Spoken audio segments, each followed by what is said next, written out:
year before the police got some of the cars. Other institutions that benefited from the cars are as follow: Nigeria Civil Defense, State Security Services, Federal Ministry of Interior, Nigerian Army, Nigeria Intelligence Agency, Nigerian Customs and Excise, Directorate of Military Intelligence.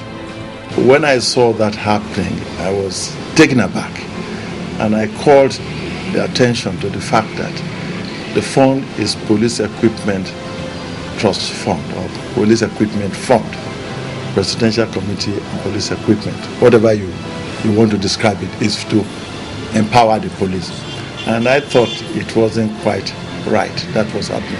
Was the police asking for duty waiver for cars to be shared like they were sharing Christmas rice to everybody? This is the question they have not answered till today. To find out what the Nigeria Police actually benefited from the Police Equipment Fund, or foundation if you like, we went to speak with the force public relations officer. We've had a total of 862 vehicles of different makes, which are essentially for patrol purposes, and those vehicles have been distributed to all states and area commands and formations. In addition to the logistics support, which has to do with vehicles, the foundation and also supported the Inspection of Police housing scheme for officers and men of the Nigeria Police Force. Sometime last year, they did donate an housing estate which we call the Brick City along Kuba Road, made up of 2 and 3 bedroom flats. I think a total of about 54 units. Almost on a monthly basis, the Inspection of Police pays out, that issues out checks or present checks rather to families of police officers who died in active service, as well as to those who, in the course of performing their duties, suffered some injuries or disabilities. So this comes under the Group Personal Accident Insurance Scheme and the Police Welfare Insurance Scheme. So in this regards to the Police Equipment Foundation, have assisted the police by paying out some money, I think a total of 200,000 naira for each police officer that lost his life in the course of crime fight. However, in that Punch newspaper editorial of February 12, 2008, which was signed by lawyers to Chief Kenny Martin, the foundation claimed, among others, that it had provided 1,500 body armor, 1,000 ballistic helmet, 5,000 raincoats, 2,000 cardigans, etc. for the police. It also claimed to have concluded arrangement with some banks to buy 8 brand new helicopters for the police. It further claimed as well that in conjunction with the police, it had entered an arrangement with a Swiss consortium for intensive training and retraining of the police, and that it had signed an MOU with the Chinese government and an export finance firm to set up command controls for the Nigerian police, similar to that of their British counterpart. The police have since rebutted these claims. The Nation newspaper of February 13, 2008, on page 9, quotes the police spokesman saying, "The Inspector General of Police wishes to make it clear that these claims are not only false and baseless, but also misleading, as the force will never enter into any agreement without the approval of the federal government. The general public is therefore enjoined to disregard the claims."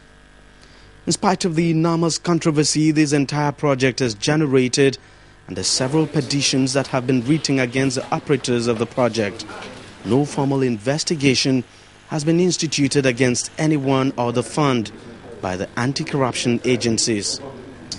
I wrote to the Federal Executive Council, I wrote to the President Commander-in-Chief, I wrote to the Attorney General of the Federation, I wrote to the ICPC, I wrote to the EFCC, I wrote to the police, I wrote to all the embassies, all the government agencies. No one replied because they had given cars to all of them to compromise them. EFCC did not reply. ICPC did not reply. SSS did not reply. I wrote to the SSS, so SSS did not reply. Immigration, they gave them cars. Customs, they gave them cars. All of them, they gave them cars. The only body that they did not give cars to at that time was the ICPC. And it was only the ICPC that replied that we are looking into the matter. It was partly in our bid to resolve this puzzle that we sent a letter to the EFCC requesting to know, among other issues, if indeed it got a petition from Mr. Keyamo, and if it did, why it had not said anything yet. The spokesman told us that the commission did not receive any complaint from Mr. Keyamo. But somehow we got hold of this said petition. It is dated the 2nd of October 2007. Addressed to the chairman of the EFCC, it was stamped and acknowledged received by the commission on the same date. Conduct that authority, that ministry. It's been quite an arduous task investigating this whole scandal. The Committee on Public Petitions of the House of Representatives is currently facing a tough battle investigating the issue. The committee commenced its probe on the scandal in February this year. Its first sitting almost turned chaotic when lawyers to Mr. Kenny Martins and the Police Equipment Foundation sought to stop the probe from going ahead on the grounds that the foundation is a private firm and cannot be investigated by the House of Representatives. Besides, they argued, the case is in court and should not be touched. After an intense argument which saw one of the lawyers taking off his jacket at some stage, the panel insisted on going ahead with the hearing. The two lawyers of Mr. Kenny Martins then walked out. Several days later, they filed a suit on behalf of Mr. Martin before a federal high court in Abuja, asking the court to stop the public hearing by the House of Representatives. We are of the view that investigation is unconstitutional. So we want the court to determine the constitutionality of that investigation and similar investigations relating to private bodies. A statement by the Inspector General of Police that the force would institute its own internal investigation was also met with a similar suit in the same court. Hearing of the substantive case has been fixed for April 29th this year. On our part, we tried without success to get an interview with Chief Kenny Martins. We placed a call to him but did not get a desired response. That phone call was recorded, and here is the playback. Hello, good evening, sir. Hello. Yeah, my name is Deji, sir. I'm calling from Channels Television, sir. Yes, sir. We just would love to have an interview with you, sir, on this controversy trailing the police equipment. Would love to have an interview with you, sir, on the controversy trailing the police equipment fund, sir.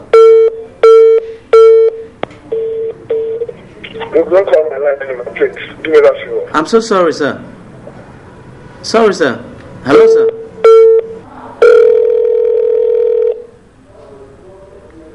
Hello. Hello, sir. This is the guy who called you from Channels Television, sir. You don't call my line again. Is it by force? What's your stress? But, sir, it would be nice if you could just talk to us, sir. We also took up Mr. Ibrahim Dumuje over the matter. We placed a phone call to him as well. Good morning, sir. My name is Deji. I'm calling from Channels TV, sir. Yeah. We would love to have an interview with you, sir, just on the police equipment fund, sir.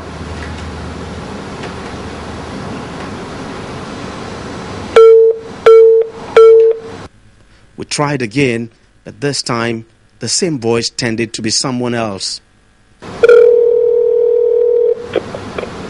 Hello? Hello, sir. I think the network had a problem also. Okay. Yeah. Who do you want to talk to? I want to speak with Prince Dumuje.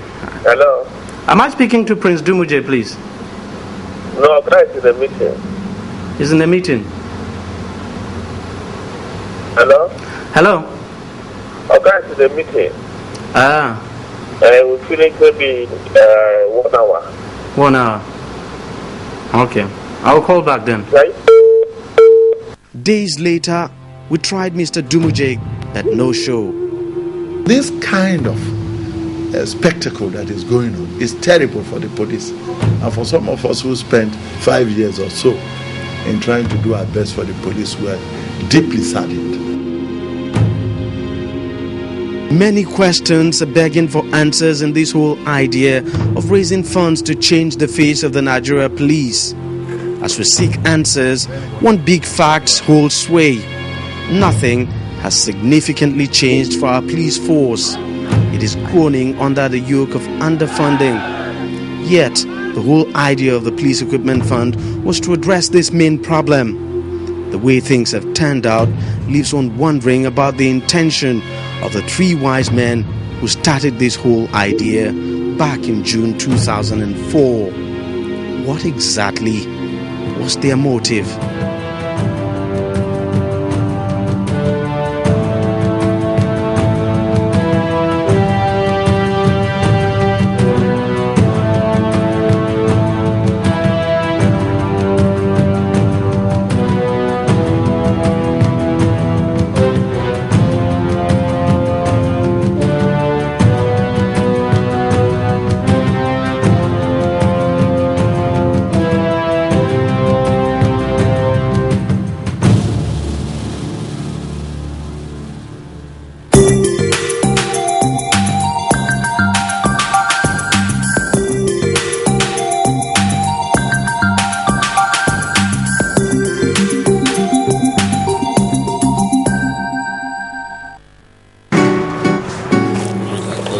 You guys, what do you think of my jacket?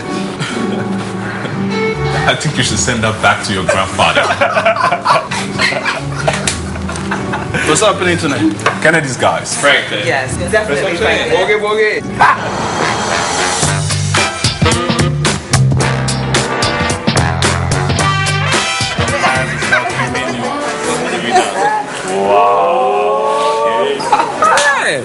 Hey, Starkey.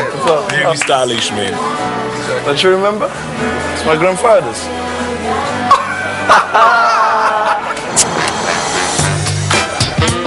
Gordon Spark, the taste of style.